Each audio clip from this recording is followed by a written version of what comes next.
Hello students, I am Gurvinder Kaur and I welcome all of you to Abhipedia। तो आज हम start करेंगे हमारा यूपीएससी ईपीएफओ के लिए जो ये आपका एग्जाम हो रहा है नेक्स्ट मंथ आई थिंक 2 जुलाई को, ठीक है। उसके लिए हम करेंगे रिवीजन सेशन और आज से हम स्टार्ट करेंगे एमसीक्यूज की प्रैक्टिस। और जो एमसीक्यू हैं उनकी रेलिवेंस बहुत ही ज्यादा है एग्जाम में, ठीक है। आप सबने मोर और लेस सिलेबस कंप्लीट कर ही लिया होगा, ठीक है। और अगर नहीं किया तो आप फटाफट से अपना सिलेबस कंप्लीट कर लीजिए और जितने भी आपके रिवीजन वाले टॉपिक्स हैं, मतलब वीक टॉपिक हैं, उनको आप बार बार रिवाइज कीजिए, ठीक है। सो आज हम स्टार्ट करेंगे हमारी एमसीक्यू वाली सीरीज और सबसे पहले जो हम एमसीक्यू डिस्कस करेंगे वो हम करेंगे बायोलॉजी के और उसमें भी हम मेनली टारगेट करेंगे हमारा इम्यून सिस्टम वाला टॉपिक, ठीक है। तो अब हम स्टार्ट करते हैं हमारा एमसीक्यू वाली प्रैक्टिस। ओके, ठीक है। तो सबसे पहले हम क्वेश्चन स्टार्ट करते हैं क्वेश्चन नंबर 1 से, ठीक है।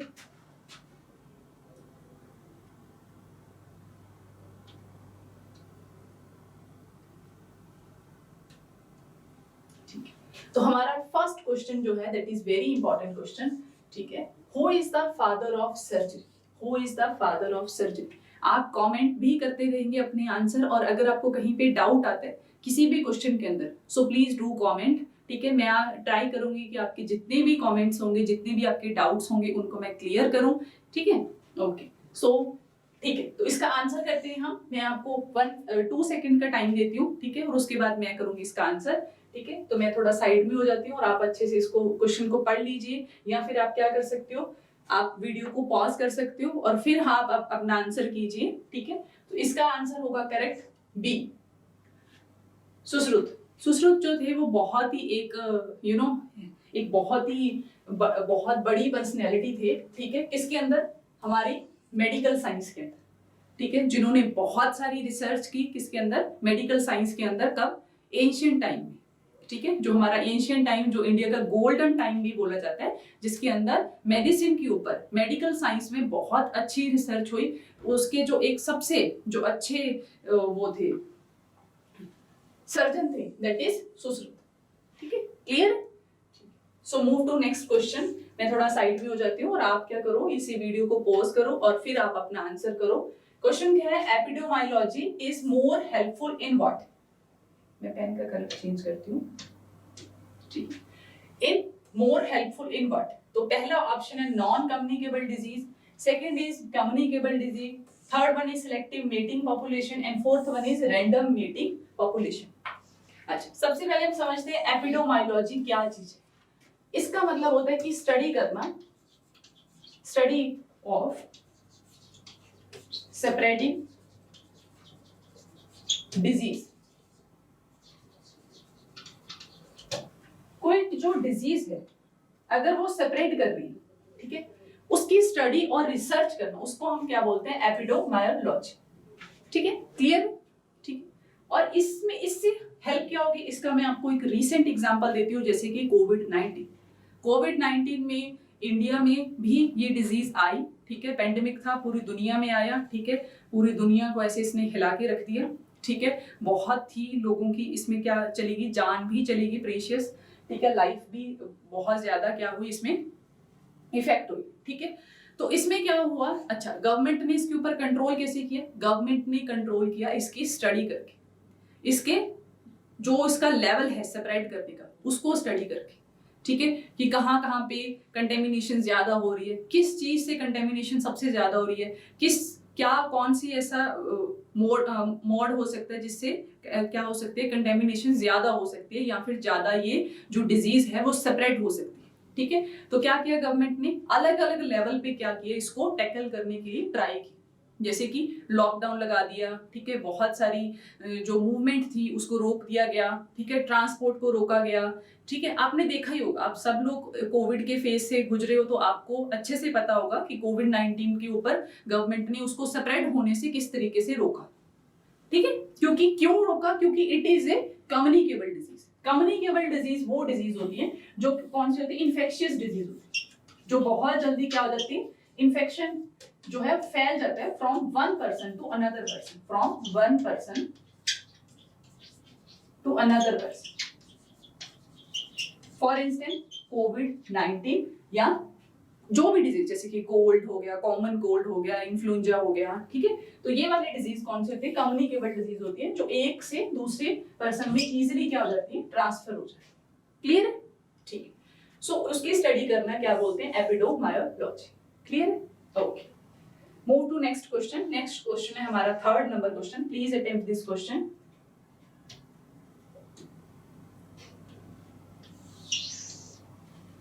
ठीक है, 3rd क्वेश्चन आप अटेम्प्ट कीजिए। What is health?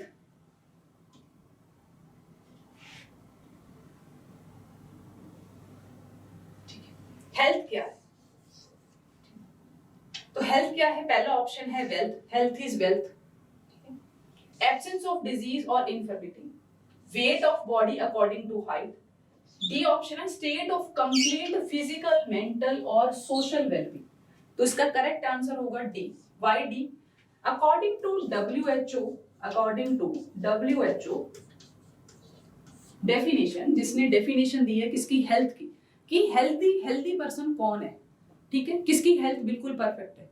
वो पर्सन जो फिजिकली, मेंटली और सोशली क्या हो? फिट हो। उस पर्सन को हम क्या बोल सकते हैं? हेल्दी पर्सन बोल सकते हैं। फॉर इंस्टेंस, मान लो किसी की बहुत अच्छी बॉडी है, ठीक है, बट वो मेंटली बहुत ज्यादा डिस्टर्ब है, वो डिप्रेशन के अंदर है, क्या हम उसको हेल्दी पर्सन बोलेंगे? नहीं, उसको हम हेल्दी पर्सन नहीं बोल सकते। ठीक है, so D is the correct answer. ठीक है, और ये क्यों है? क्योंकि अकॉर्डिंग टू WHO की जो डेफिनेशन है वो यही डेफिनेशन, डी ऑप्शन। ठीक है, प्रैक्टिस करना क्वेश्चंस की, बहुत ज्यादा आपको क्लैरिटी लाता है। ठीक है, किसके लिए? आपके जितना भी आपने अब तक जितना पढ़ा है। ठीक है, ऐसा नहीं है कि आप पढ़ते जा रहे हो और फिर जब आप पेपर अटेम्प्ट करने जाओ और वहां पे आपके क्वेश्चन जो है वो ज्यादा गलत हो जाए, ठीक है, और नेगेटिव मार्किंग की तरफ आप चले जाओ। ठीक है, फिर वो चीज आपको आउट ऑफ द रेस कर देती है। ठीक है, सो नेगेटिव मार्किंग ना हो। ठीक है, और आप बहुत अच्छे से सोच समझकर आंसर करो। उसके लिए बेस्ट चीज होती है कि आप ज्यादा से ज्यादा क्वेश्चंस की क्या करो? प्रैक्टिस करो, MCQ क्वेश्चन की। सेकंड चीज, इससे आपको ये भी पता चलता है स्टूडेंट कि कौन सा ऐसा पार्ट है या कौन सा ऐसा टॉपिक है जो मेरा वीक है, जहां से मेरे ज्यादा MCQs गलत हो रहे। इट मीन्स क्या है? रिवीजन की जरूरत है। ठीक है, तो आप क्या कर सकते हो? उस टॉपिक को क्या कर सकते हो? रिवाइज कर सकते हो थॉरली। ठीक है, okay, move to next slide. ठीक है, मूव करते हैं हम 4th number question. 4th number question क्या है? Anti histamine drug is effective in what? ठीक है, वर्ड है एंटी हिस्टामिन। ठीक है, तो पहला है बैक्टीरियल इन्फेक्शन, दूसरा है viral infection, third one is paraplegia and D option is allergy. ठीक है, तो आप बताइए एंटी हिस्टामिन ड्रग जो है उसको हम कहाँ पे यूज करते हैं? Please do comment students, comment करते रहिए अपने आंसर्स। ठीक है, और अगर किसी को डाउट है तो वो भी आप क्या कर सकते हो? पुट कर सकते हो।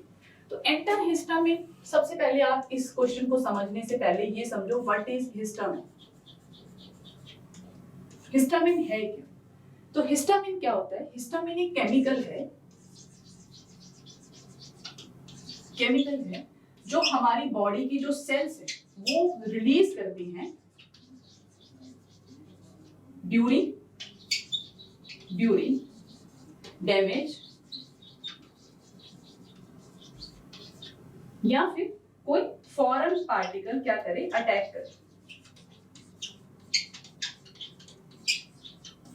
ठीक है, तब वो क्या करती है? हमारी जो सेल है वो क्या रिलीज करती है? हिस्टामिन रिलीज करती है बॉडी के अंदर। जो हिस्टामिन है वो क्या करता है? कॉज करता है इन्फ्लेमेशन। ठीक है, आपने देखा होगा कि अगर आपको कहीं पे एलर्जी हो जाती है, ठीक है, मान लो आपको स्किन की एलर्जी होगी, आपने किसी चीज को टच किया, कांटेक्ट किया, ठीक है, तो वहां पे क्या होगी? इन्फ्लेमेशन हो जाती है, आपको पेन होना स्टार्ट हो जाता है, आपको इचिंग होनी स्टार्ट हो जाती है। तो आप क्या बोलते हो कि एलर्जी होगी मुझे, है ना? किसी भी पर्टिकुलर फूड, कोई भी चीज है, ठीक है, XYZ, तो इट मीन्स हो क्यों रहा है वो आपको पता कैसे चल रहा है? आपकी बॉडी में इचिंग हो रही है या आपको एलर्जी है, क्यों हो रहा है बॉडी के अंदर? क्योंकि बॉडी के अंदर जो हमारी बॉडी की सेल्स हैं वो रिलीज कर रही हैं केमिकल को जिसका नाम है हिस्टामिन। ठीक है, और एंटी हिस्टामिन जो ड्रग होगी ऑब्वियसली वो क्या करेगी? हिस्टामिन को प्रोहिबिट करेगी, इनहिबिट करेगी रिलीज होने से। ठीक है, तो वो क्या होगा? Allergy. So D option is the correct option. Allergy के केस में हम क्या करते हैं? एंटी हिस्टामिन ड्रग देते हैं सो दैट हमारी जो बॉडी की सेल्स हैं वो ओवर रिएक्ट ना करें। मतलब वहां पे हमें इचिंग ना हो, वहां पे हमें पेन ना हो, वहां पे इन्फ्लेमेशन ना हो, क्योंकि अगर केमिकल रिलीज होगा नहीं हिस्टामिन तो हमारी बॉडी रिएक्ट नहीं करेगी। ठीक है, हिस्टामिन रिलीज नहीं होगा तो ना हमें इन्फ्लेमेशन होगी, ना हमें इचिंग होगी, ना हमें सेंसिटिविटी होगी उस पार्ट पे। ठीक है, क्लियर है students? Okay, so move to fifth question, please attempt fifth number question. ठीक है, अटेम्प्ट कीजिए। First line of defence of body is what? ठीक है, अटेम्प्ट कीजिए students.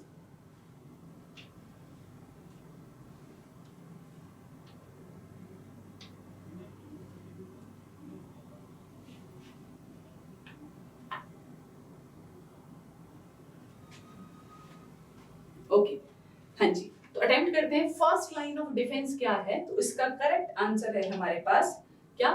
First option A, skin and mucus membranes are the first line of defence. क्या मतलब है इस क्वेश्चन का? इस क्वेश्चन का मतलब है कि जो हमारी बॉडी है, ठीक है, उसका पर्पस क्या है? अपने आप को प्रोटेक्ट करना। उसका पर्पस क्या है? प्रोटेक्ट करना किसी भी आउटसाइड अटैक से। Outside attack in the sense कि हमें कोई इन्फेक्शन ना हो जाए, हमें कोई पैथोजन क्या है वो हमें इन्फेक्ट ना कर दे, ठीक है, वो हमारे अंदर डिजीज कॉज ना कर दे। इसके लिए क्या है, हमारी बॉडी का अपना खुद का एक नेचुरल मैकेनिज्म है, ठीक है, जिसको हम बोलते हैं डिफेंस। उसके 3 लेयर्स हैं। कोई भी डिजीज हमें तब होगी जब वो तीनों डिफेंस की लेयर्स को क्रॉस कर देगा। ठीक है, वो कौन कौन सी हैं? सो उस डिफेंस की लेयर्स को हम 3 उसमें डिवाइड कर सकते हैं। ठीक है, दैट इज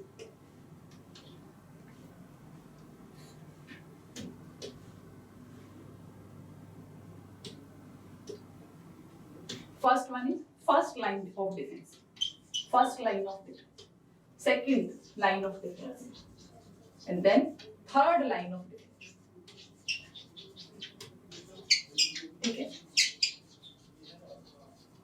जो पहली है, पहली दो वाली जो डिफेंस लाइन है हमारी, ये होती है हमारी इननेट डिफेंस लाइन, मतलब बाय बर्थ या फिर इनबोर्न, जो हमें जन्म से ही वो वाली डिफेंस जो है, डिफेंस मैकेनिज्म हमारी बॉडी के अंदर होता है। जब हमारा बर्थ होता है उसी टाइम पे हमारे अंदर क्या होती है, वो दोनों जो डिफेंस है, मतलब जो डिफेंस हमारा जो बॉडी का डिफेंस मैकेनिज्म है वो क्या होता है, एक्टिवेट होता है। ठीक है, और जो फर्स्ट लाइन ऑफ डिफेंस होता है उसके अंदर 2 मेन ऑर्गन्स काम करते हैं। First one is skin and second one is mucus.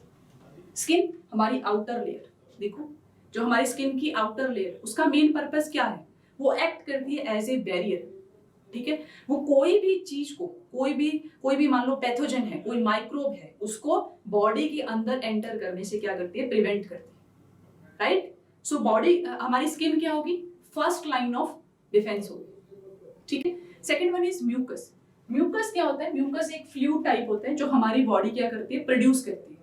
ठीक है, जिसका मेन पर्पस क्या है, पैथोजन की ग्रोथ को रोकना। जैसे कि हमारी बॉडी के बहुत सारे ऐसे ऑर्गन्स ने जो क्या करते हैं, म्यूकस रिलीज करते हैं। फॉर इंस्टेंस हमारी आईज हमारी जो है वो क्या रिलीज करती है, टीयर्स। मान लो कुछ भी आईज के अंदर चला जाए तो हमारी आईज के अंदर से टीयर्स आने स्टार्ट हो जाते हैं। तो टीयर क्या है, एक टाइप का आई का हमारा एक नेचुरल मैकेनिज्म है अपनी आई को सेव करने का, कि कुछ भी इसके अंदर गया वो क्या हो जाए, थ्रू दैट लिक्विड ऑफ जो टीयर्स के अंदर जो लिक्विड है उसमें वो क्या हो जाए, ट्रैप होकर बाहर आ जाए। ठीक है, हमारी ईयर की वैक्स, हमारी नोज के अंदर म्यूकस, इनका मेन काम क्या है, ईयर के अंदर जो हमारी वैक्स होती है उसका मेन काम क्या है, कि अगर माइक्रो ऑर्गेनिज्म इसके थ्रू यहाँ से अंदर चला जाए तो वो क्या कर लेती है, वैक्स क्या कर लेती है, उसको ट्रैप कर लेती है, उसको आगे मूव नहीं करने देती, उसको इमोबिलाइज बना देती। राइट, सो क्या है, skin and mucus are the first line of defence. Clear student? Try next question, 6th number question attempt करो। What is antigen? Antigen try कीजिए।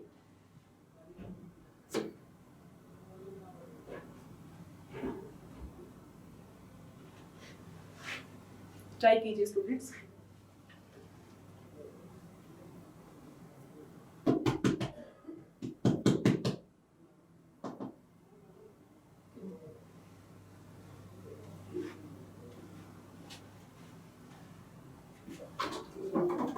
कैमरा चेक करो, चल रहा है, ऑन है नहीं कैमरा, ऑन है नहीं।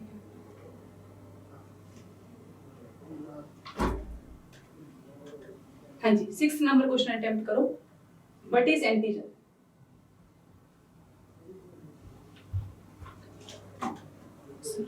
कैमरा चेक कीजिए, रिकॉर्डिंग हो रही है। डन है। Antigens, what is antigen? तो first statement, substance which stimulates the production of venom. Second is vaccine, antibody production stimulating agent. और fourth one is part of the body defense mechanism. तो इसका सही answer क्या होगा? C option is the correct answer. Why? अभी इसको समझने के लिए आपको पता होना चाहिए कि what is antigen और what is antibody.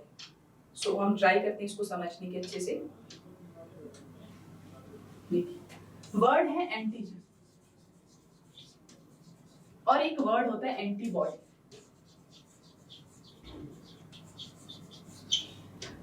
एंटीजन का मतलब होता है कोई भी फॉरेन पार्टिकल, कोई भी फॉरेन पार्टिकल। जब भी कोई फॉरेन पार्टिकल हमारी बॉडी के अंदर एंटर करता है तो एक्ट करता है एज ए एंटीजन, एक्ट करता है एज ए एंटीजन। और जब भी हमारी बॉडी के अंदर फॉरेन पार्टिकल एंटर करेगा मतलब जो हमारी बॉडी को हार्म करे कर सकते हैं, ठीक है, तो हमारी बॉडी क्या करेगी? फटाफट से उसके ऊपर अटैक करेगी कि फटाफट से इसको क्या कर दो, किल कर दो या इसकी ग्रोथ को यहीं पे रोक दो, ठीक है। तो उसके लिए हमारी बॉडी बनाती है एंटीबॉडीज, जिसको हम आईजी से रिप्रेजेंट, ठीक है। हमारी बॉडी क्या बनाती है? Antibody. For example WBC cells, WBC cells ये क्या बनाती है? एंटीबॉडीज बनाती है। एंटीबॉडीज किनके खिलाफ बन रही है? एंटीजन के खिलाफ बन रही है, एंटीजन के अगेंस्ट बन रही है, सो दैट हमारी एंटीबॉडी एंटीजन को क्या कर सके? किल कर सके, ठीक है। समझ में आया? क्लियर है व्हाट इज एंटीजन? तो एंटीजन क्या करता है? एंटीबॉडी प्रोडक्शन को स्टिमुलेट करता है। ऑब्वियसली अंदर जाएगा तो क्या होगा? हमारी एंटीबॉडी स्टिमुलेट हो जाएगी, उसके ऊपर टूट कर पड़ जाएगी कि भाई तुम एंटर कर कैसे गए, ठीक है। Move to next slide. हाँ जी, अटेम्प्ट करो students question number 7। Question number 7 आप अटेम्प्ट कीजिए। क्वेश्चन क्या है? Immune system retains the memory of which response in vaccination process what? सोचकर आंसर करना है स्टूडेंट्स, ऐसे जल्दबाजी में आंसर नहीं करना है, ठीक है। तभी तो आपके कॉन्सेप्ट्स क्लियर होंगे, तभी तो आपको पता चलेगा कि आप मिस्टेक कर क्या रहे हो, है ना। हाँ जी, डन है। तो क्या क्वेश्चन है? Immune system retain the memory, ठीक है। कोई भी हमारी बॉडी के अंदर जब पहली बार कोई पैथोजन अटैक करते हैं तो उसके बारे में हमारी बॉडी क्या कर लेती है? उसको उसके बाद जब वो उस इन्फेक्शन को खत्म कर देती है उसको वो याद कर लेती है, ठीक है। इट इज जस्ट लाइक हमारी खुद इंडियन आर्मी, आर्मी क्या करती है? जब भी हमारा एनिमी एंटर करता है तो उसकी हर चीज को वो क्या कर लेती है? ट्रेस कर लेती है, बाद में याद रखती है, अपने रिकॉर्ड में रखती है कि एनिमी ने हमारे ऊपर अटैक किया, कैसे किया था, उसके बाद हमने क्या मैकेनिज्म किया। सो क्यों करती है ऐसे हमारी इंडियन आर्मी? क्योंकि सो दैट नेक्स्ट टाइम जब भी एनिमी हमारे ऊपर अटैक करे तो हम फुल प्रिपरेशन के साथ रहें, है ना। वैसे वेपन कलेक्ट करें, वैसे हम अपनी आर्मी पर्सनल्स को ट्रेन करें, ठीक है, सो दैट वो क्या कर सके? उसको जल्दी से जल्दी निपटा दें। जितना टाइम पहले लगा था एनिमी को खत्म करने में उससे बहुत कम टाइम लगे उसको दोबारा एलिमिनेट करने में, ठीक है। सो मेमोरी का मेन पर्पस क्या है? रिटेन करना which response in vaccination of primary immune response, primary immune response, ठीक है। क्या मतलब है? जब भी हम कोई वैक्सीन लगवाते हैं, ठीक है, जैसे कि पोलियो वैक्सीन हो गया, कोई भी वैक्सीन, कितनी सारी वैक्सीन है, डिप्थीरिया की वैक्सीन, बीसीजी वैक्सीन, ठीक है। जब भी हम वैक्सीन लगाते हैं तो उससे क्या होता है? वो क्या करता है? एक्ट करता है हमारी बॉडी में as a antigen, as a antigen. और एंटीजन के खिलाफ क्या बनाएगी हमारी बॉडी? अगेंस्ट एंटीबॉडी बनाएगी, एंटीबॉडी बनाएगी, ठीक है। ये तो वैक्सीन थी, ठीक है। हमने कौन सा लाइव क्या डाल दिए थे? पैथोजेंस को एंटर करवा दिया था हमने। इनएक्टिवेटेड फॉर्म में क्या किया था? वैक्सीन की डोज लगाई थी, ठीक है। अब उस एंटीजन को खत्म करने के बाद, किल करने के बाद हमारी बॉडी क्या कर लेगी? उसको मेमोराइज कर लेगी, अपनी मेमोरी में फीड कर लेगी उसको, ठीक है, और मेमोरी सेल्स बना लेगी। अब जब सेकेंड टाइम अटैक होगा तो क्या करेगी? उसको किल कर देगी, ठीक है। तो प्राइमरी इम्यून रिस्पॉन्स में हमारी बॉडी जो है वो क्या करती है? मेमोरी जो सेल्स को बना के रखती है, प्राइमरी इम्यून रिस्पॉन्स मतलब जब सबसे पहले इन्फेक्शन हुआ या सबसे पहले जब हमने वैक्सीन लगाई, ठीक है, उससे जो एंटीजेंस बने, ठीक है, उनको खत्म करने के लिए जो हमने एंटीबॉडीज बनाई, ठीक है, तो वो हमारा पहला प्राइमरी था, ठीक है, प्राइमरी इन्फेक्शन था, ठीक है, in the form of vaccine, ठीक है। तो primary response, primary immune response के उसके चलते हमने क्या बनाई, मेमोरी सेल्स बनाई, ठीक है। आफ्टर दैट क्या हो गया, जब भी मान लो फॉर इंस्टेंस कि मैंने पोलियो वैक्सीन ली, आप सबने भी ली होगी, ठीक है, अब क्या है, मेरी बॉडी के अंदर मेमोरी सेल्स हैं किसके अगेंस्ट, पोलियो वायरस के अगेंस्ट, ठीक है। तो ये क्या था, मेरा प्राइमरी इम्यून रिस्पॉन्स था। अब सेकेंडरी टाइम, जब सेकेंड टाइम पोलियो वायरस मेरे ऊपर अटैक करेगा तो मेरी बॉडी क्या करेगी, ऑलरेडी मेरी बॉडी के अंदर मेमोरी एंटीबॉडीज पता है, तो उनको पता है कि कौन से वेपन कैसे बनाने हैं, किसको मारने के लिए, किल करने के लिए, पोलियो वायरस को खत्म करने के लिए, पोलियो वायरस पैथोजन को खत्म करने के लिए। सो क्या है, उसको वो क्या कर देगा, किल कर देगा आसानी से, ठीक है, और हम मेरी बॉडी जो है वो प्रोटेक्टेड रहेगी किसके अगेंस्ट, पोलियो वायरस के अगेंस्ट। क्लियर है? Okay, move to next question, question number 8। Please attempt question number 8, attempt कीजिए इसको। Penicillin is a bacteriolytic because what?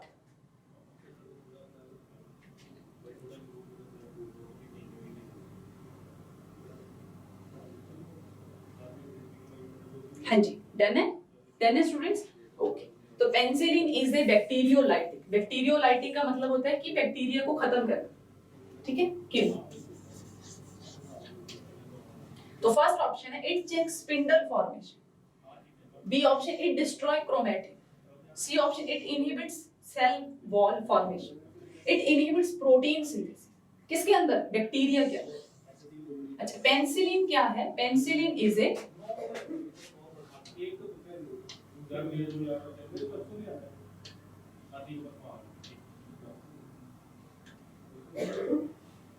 What is penicillin, वो देखते हैं।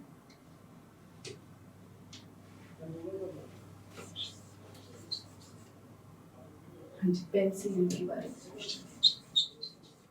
पेनिसिलिन क्या है, पेनिसिलिन क्या है, एक एंटीबायोटिक, एंटीबायोटिक। अच्छा, what is antibiotic, antibiotic means जो रेजिस्ट करे किसकी ग्रोथ को, रेजिस्ट करे किसकी ग्रोथ को, ग्रोथ ऑफ बैक्टीरिया।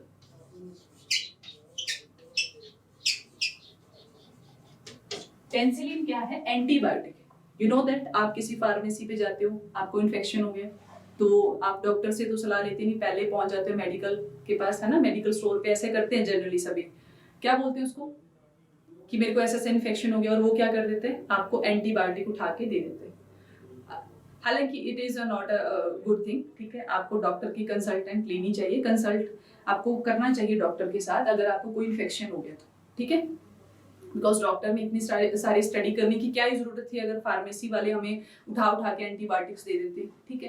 तो एंटीबायोटिक का मतलब क्या है, पेनिसिलिन क्या है, एंटीबायोटिक है जो क्या करेगी, हमारे अंदर माइक्रोब जो पैथोजन है उसकी ग्रोथ को क्या करेगी, इनहिबिट करेगी। ओके, क्लियर, ठीक है।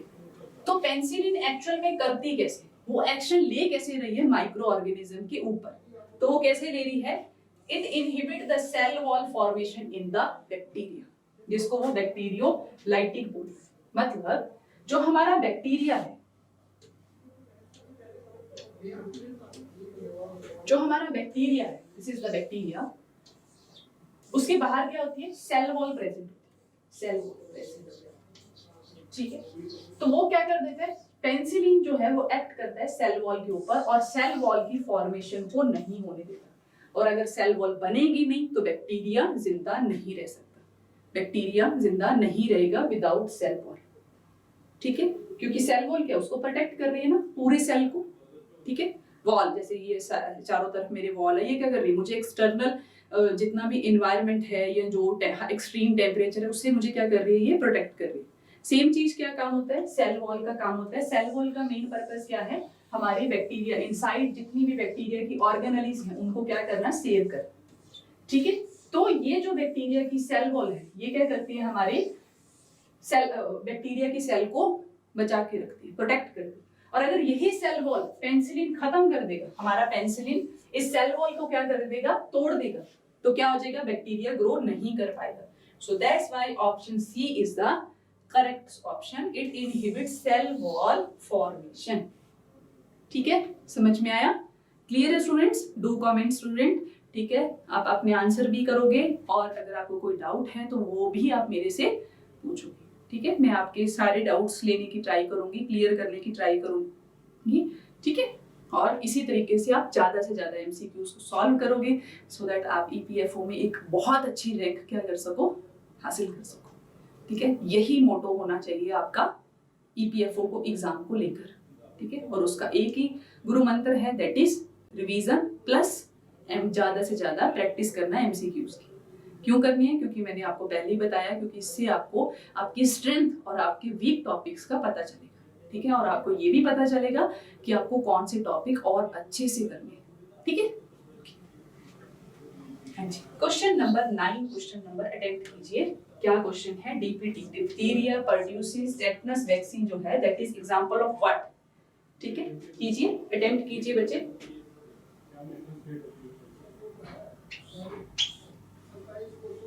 हाँ जी,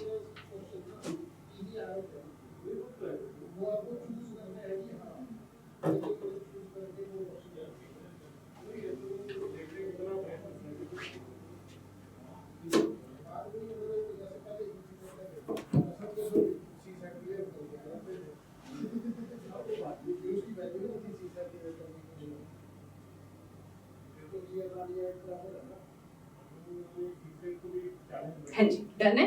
ओके, सो अटेम्प्ट करते हैं।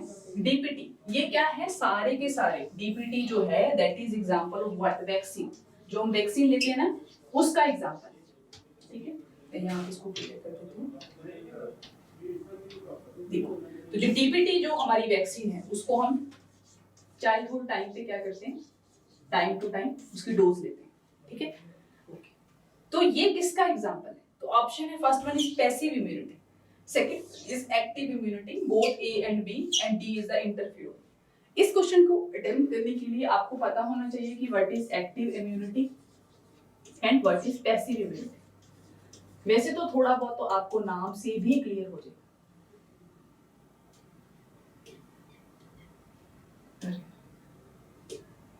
दोबारा, एक्टिव एंड पैसिव इम्यूनिटी। ठीक है, एक्टिव इम्यूनिटी का मतलब होता है कि वो इम्यूनिटी जो हमारी बॉडी खुद क्या करती है, जो हमारी बॉडी का खुद का ओन मैकेनिज्म है ना, वो क्या करती है, खुद से बनाती है उस इम्यूनिटी को। ठीक है, बाय फॉर्मिंग एंटीबॉडीज। ठीक है, खुद का बॉडी का मैकेनिज्म जो है वो क्या करता है, एंटीबॉडीज की प्रोडक्शन को करता है, that we called active immunity. ठीक है, पैसिव इम्यूनिटी का मतलब होता है कि वो ऐसे टाइप की इम्यूनिटी जिसको आप क्या करते हो, गेन करते हो फ्रॉम आउटसाइड। फ्रॉम आउटसाइड मतलब आपकी बॉडी उसको जनरेट नहीं कर रही, आप बाहर से बनी बनाई एंटीबॉडीज आपकी बॉडी में ट्रांसफर हो। फॉर इंस्टेंस मैं आपको एग्जांपल दूं, mother breast feed, mother breast feed.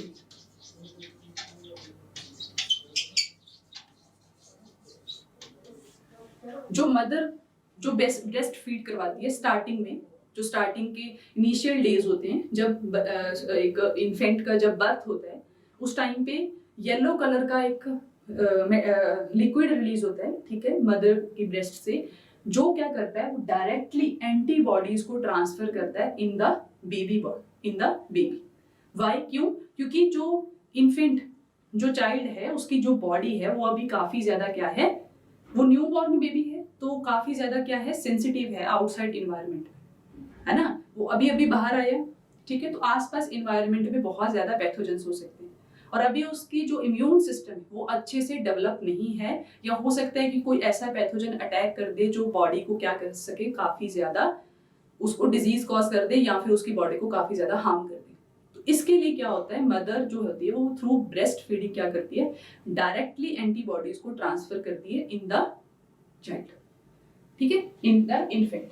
तो उसको हम बोलेंगे पैसिव इम्यूनिटी। जब आप बनी बनाई एंटीबॉडीज को आप बाहर से क्या करते हो, बॉडी के अंदर ट्रांसफर करते हो। जैसे कि मैं आपको एक और एग्जांपल दूं, स्नेक बाइट के टाइप।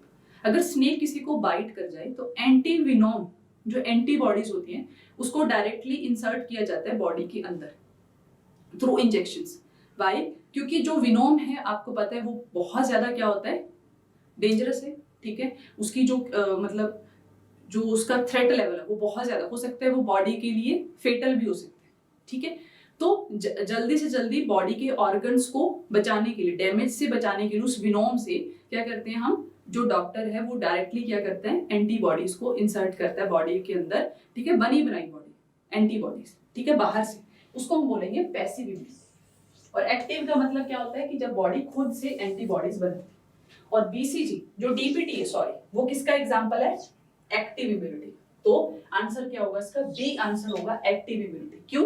क्योंकि जब हम ये वैक्सीन लेते हैं, ठीक है, जब हम ये वैक्सीन गेन करते हैं उसके बाद हमारी बॉडी खुद से क्या करती है, उसके अगेंस्ट एंटीबॉडीज की प्रोडक्शन करती है। हम जस्ट क्या कर रहे हैं, एंटीबॉडीज को क्या कर रहे हैं, सॉरी, एंटीबॉडीज को क्या करते हैं, सॉरी, एंटीजेंस को क्या कर रहे हैं हम, इंसर्ट कर रहे हैं।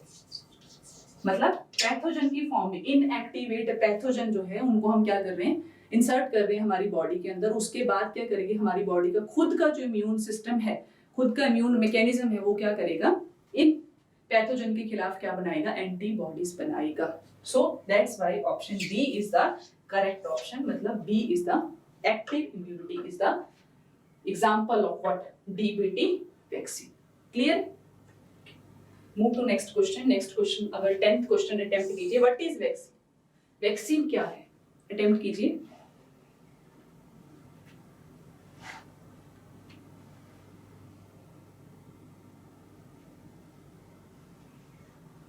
तो व्हाट इज वैक्सीन, वैक्सीन क्या है? पहला ऑप्शन है लाइव ऑरल पैथोजेंस, बी है इनएक्टिवेटेड एंटीजन, सी है inactivated pathogen and complete pathogen, ठीक है। तो वैक्सीन के अंदर हम यूज करते हैं inactivated pathogen. So correct option is the C. Vaccine का मतलब ही क्या होता है, वैक्सीन का मतलब समझो। वैक्सीन का मतलब होता है कि बॉडी को क्या करना, इम्यूनाइजेशन करना, कि पैथोजन, हम इससे पहले कि कोई लाइव पैथोजन हमारे ऊपर अटैक करे, हमारी बॉडी पहले से क्या हो, रेडी हो उसके लिए, ठीक है, रेडी हो। जैसे हमारी इंडियन आर्मी हमेशा रेडी रहती है ना, किसके लिए, पाकिस्तान के अटैक के लिए। भाई तू एक बार करके देख, फिर देख, है ना। तो सेम चीज, तो जो वैक्सीन है उसका मेन काम क्या है, पहले से हमारी बॉडी को रेडी रखना, किसी भी पैथोजन के खिलाफ क्या करके, मेमोरी सेल्स बना के रखना, ठीक है, क्योंकि वो मेमोराइज करके रखेगी कि हाँ भाई जो पैथोजन है वो कैसा है, उसकी कैसी शक्ल है, ठीक है, वो कितने टाइम में अटैक करेगा, क्या करेगा, कैसा रिस्पॉन्स होना चाहिए। तो इसलिए हमारी बॉडी बिल्कुल अच्छे से रेडी रहती है। तो वैक्सीन में होता क्या है, मेनली इनएक्टिवेटेड पैथोजेंस होते हैं, ठीक है। थोड़ा सा हम उसको लेते हैं, थोड़ी सी उसकी छोटी सी एक डोज लेते हैं और उसको हम ओरली या फिर इंजेक्शन के थ्रू क्या करते हैं, बॉडी के अंदर इंसर्ट कर देते हैं, ठीक है, ओके। यहाँ पे वर्ड है इनएक्टिवेट, ऑब्वियसली लाइव पैथोजन या फिर एक्टिवेट पैथोजन तो हम क्यों ही बॉडी के अंदर इंसर्ट करेंगे, है ना। अगर आपने लाइव पैथोजन कर दिए तो वो तो बॉडी के अंदर डिजीज कॉज करेगा ही करेगा। मान लो आपने स्मॉल पॉक्स के लाइव एंथोजन पैथोजन को क्या करते, बॉडी के अंदर इंसर्ट कर दिए, तो वो क्या करेगा, स्मॉल पॉक्स कॉज करेगा ही करेगा, राइट। सो क्वेश्चन नंबर 11 आप अटेम्प्ट करो, व्हाट इज एंटीबॉडी। अब तो आप इस क्वेश्चन को आराम से अटेम्प्ट कर सकते हो क्योंकि हम ऑलरेडी डिस्कस कर चुके हैं difference between antigen and antibody, ठीक है। So please attempt this question और सभी के सभी आप आंसर सही करोगे, आई होप, ठीक है। सो फर्स्ट क्या है, component of blood, secretion of mammalian erythrocytes, molecule that specifically react with antigen, white corpuscle which attack invading bacteria. तो राइट ऑप्शन क्या होगा, C, molecule that specifically react with the antigen, right? Antigen क्या है, antibody क्या है जो specifically target करती है किसको, एंटीजन को। एंटीजन क्यों, कौन सा एंटीजन, पैथोजन का एंटीजन, ठीक है।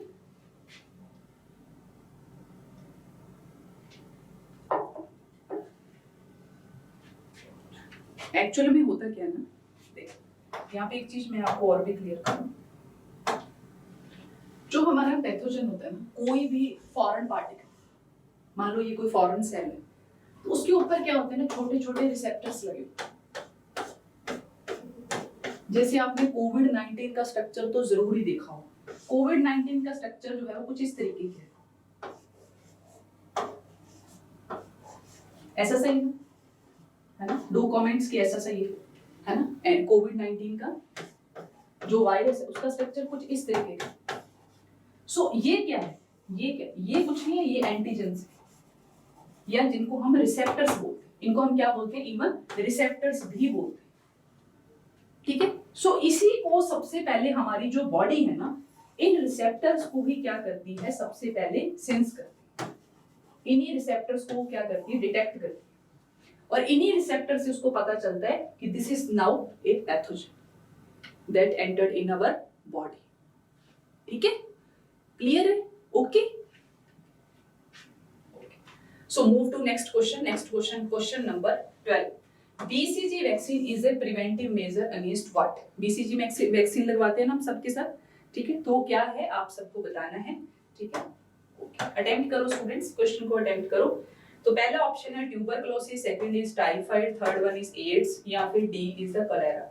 सो BCG वैक्सीन हम किसके लिए लेते हैं, प्लीज डू कमेंट्स। तो BCG वैक्सीन जो है वो हम लेते हैं किसके अगेंस्ट, ट्यूबरकुलोसिस से बचने के लिए। So option A is the correct answer, ठीक है। सो BCG क्या है हमारा जो वैक्सीन है, that is particular target what, tuberculosis disease, मतलब टीबी की जो हमें बीमारी होती है उसके अगेंस्ट, उससे बचने के लिए हम कौन सी वैक्सीन लेते हैं, BCG वैक्सीन लेते हैं, ठीक है, clear, okay. Move to next slide, okay. Question number 13 आप अटेम्प्ट कीजिए, ठीक है। Congenital disease are what? Congenital diseases are what? Attempt कीजिए स्टूडेंट्स।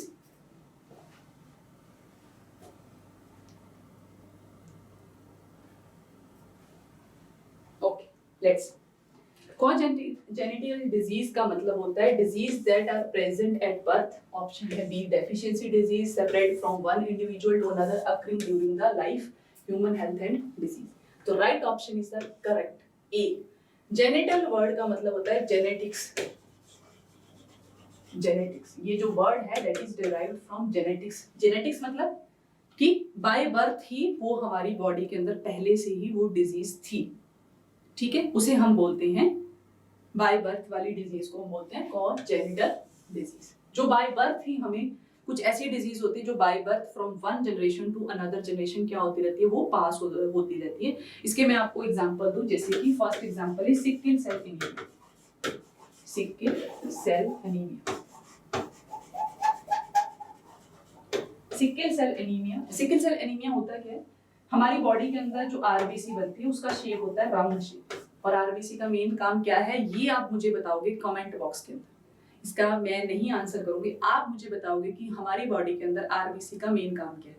तो ये आपके लिए आपका क्वेश्चन हो गया, ठीक है, और इसका आप आंसर करोगे कमेंट बॉक्स के अंदर, ठीक है।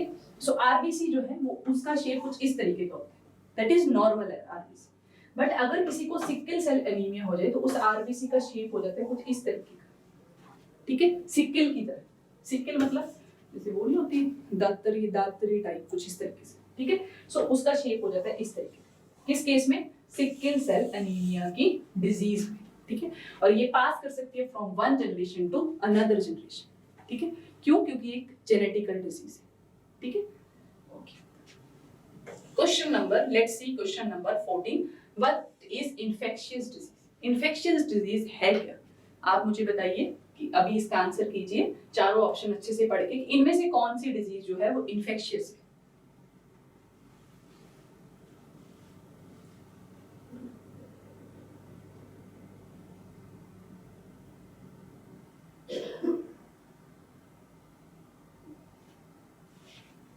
हाँ जी, डन है। So first option is coronary thrombosis, second one is diphtheria, third one is diabetes, D hypertension, ठीक है। तो इसका करेक्ट आंसर होगा बी, डिप्थीरिया।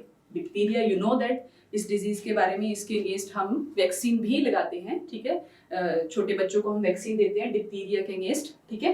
तो वैक्सीन जो है, ठीक है, डिप्थीरिया के अगेंस्ट क्यों दे रहे हैं हम, क्योंकि it is a infectious disease, it is a communicable disease, क्योंकि ये ट्रांसफर हो जाती है easily from one person to another person. But मान लो किसी को टेंशन है, एक पर्सन को टेंशन है, कभी देखा कि दूसरे पर्सन को भी टेंशन ट्रांसफर होगी अपने आप? नहीं, क्योंकि it is A non infectious disease, है ना। किसी को टेंशन है तो दूसरे को थोड़ी ना टेंशन हो जाती है। डायबिटीज है, मान लो किसी पर्सन को डायबिटीज है, तो ऐसा थोड़ी है कि दूसरे पर्सन को भी डायबिटीज हो जाएगी, नहीं। ठीक है। तो डायबिटीज भी क्या है, एक पर्सन को अगर डायबिटीज है तो उसी की हेल्थ को अफेक्ट करेगी, दूसरे को अफेक्ट नहीं करेगी। So option B is the correct answer, that is diphtheria. This is also a non infectious disease. ठीक है, ओके। क्वेश्चन नंबर 15 अटेम्प्ट करो स्टूडेंट्स। हाँ जी, अटेम्प्ट करो question number 15। This is our last question. Widal test is employed for what? ठीक है, for detecting what? Widal test हम किसके लिए कंडक्ट करते हैं, आप हमें बताएंगे। विडाल टेस्ट कहाँ से हम किसके लिए कंडक्ट करते हैं, किस डिजीज के लिए हमें अगर पता लगाना हो कि हमें ये डिजीज है, ठीक है, तो किसके लिए हम विडाल टेस्ट करते हैं, तो आप बताइए। तो first one is yellow fever, second is malaria, third one is typhoid and D is option is the cholera. तो right option is the typhoid. Right option is the typhoid. And you typhoid के बारे में थोड़ा देख लेते हैं। जो typhoid जो है हमारी टाइफाइड जो डिजीज है that is a bacterial disease. That is a bacterial disease. ठीक है, बैक्टीरिया से होते हैं। ठीक है, तो क्या है, बैक्टीरियल डिजीज है। कौन सी? Typhoid disease. तो आप मुझे कमेंट में बॉक्स में सेकंड क्वेश्चन हो गया आपके लिए कि बैक्टीरियल जो डिजीज है दैट इज टाइफाइड, इस बैक्टीरिया का नाम क्या है, ये आप करेंगे मुझे कमेंट में। ठीक है, और इससे आपको ये भी पता चलेगा कि आपकी प्रिपरेशन कितनी है। ठीक है, तो आपके लिए दो क्वेश्चंस हो गए। फर्स्ट वन इज आरबीसी का मेन फंक्शन क्या है हमारी बॉडी के अंदर। सेकंड क्वेश्चन कि टाइफाइड्स जो है वो एक बैक्टीरियल डिजीज है और उस बैक्टीरिया का क्या नाम है, आप मुझे कमेंट बॉक्स में बताएंगे। ठीक है, ओके स्टूडेंट्स। ठीक है स्टूडेंट्स, थैंक यू। और इसी के साथ हम अपनी MCQ सीरीज का फर्स्ट लेक्चर ओवर करते हैं। आई होप कि आपको ये अच्छा लगेगा। ठीक है, आपको ये पसंद भी आएगा और आपको हेल्पफुल होगा किसके लिए, आपकी UPSC EPFO की प्रिपरेशन के लिए। ठीक है, so stay connected with us. ठीक है, थैंक यू सो मच।